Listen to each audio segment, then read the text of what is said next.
Nós três membros na junto, para ter eigenlijk nota evento grande, que também tem apresentação grande, lo que nós vamos enfocar a ver, arriba é app de comerciante para nós purba logra que entre comerciante na plataforma que nós trago, comerciante nem trago, nós temos mais comunicação entre comerciante e para borrar também com preocupação de comerciante, portanto outro comerciante em solução que eigenlijk a noite enfoque mais grande tá arriba plataforma de app de comerciante para nós por fazer para gente que tem medo que o gente tem para publicar com medo com um screenshot o nome da companhia que nós bem com alternativa para tu reconhecer que eigenlijk a noite tem e a trouxe preocupação e evento para ser aí também bonito em todo membro. Comerciante unido publica todo documento que nós está aí, no mesmo é porta de advogado, porta lei que passa de governo, informação de turista que está dentro, em toda informação que está valiosa para comerciante, não está publicado dentro.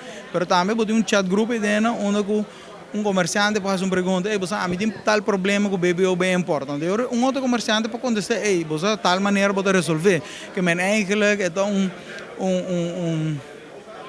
discussão entre comerciantes na mesa e por conta disso, bom, tem fiscalista, tem advogado, tem diferente gente dentro dos comerciantes unir que a ideia é que é uma plataforma mais usar, com alguém tu com o começamento de maneira tabu gente tem medo de usar que é nanos que vai com Javier para misturar usar tranquilo, não tem nada entre nós, e para ajudar você. E a preocupação de comerciante, ou não se repara com uma preocupação grande, e o comerciante pode acercar com o governo, para ter essa preocupação de comerciante também, o que nós podemos resolver junto com o governo.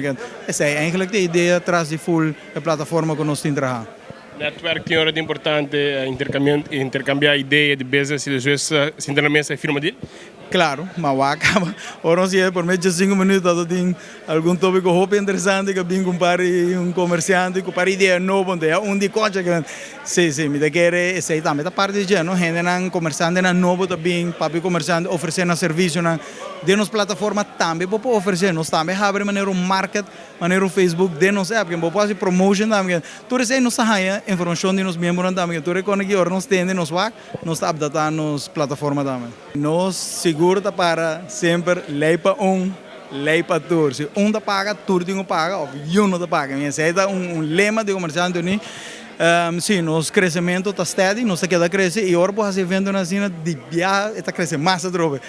Que está vira parte também com crescimento, agora pode ser vendo na cena sempre pode ter spike também em crescimento. Ou formos para público, algo que interessa comerciante também, agora de viagem também comerciante tem área e está corre vira membro também que pensei. Você está crescendo steady sim. O comerciante não que está sabe membresia está uma fração para vir de nós está defender todo comerciante e comerciante na mesa local sim que nós está puro defender o comerciante local bom mas está gente que está viva na rua para join comerciante ni que nós está pedir comerciante não chiquito join anto me estou seguro que tem hope na informação sobre o que está e para evento aqui seguro está vale a pena.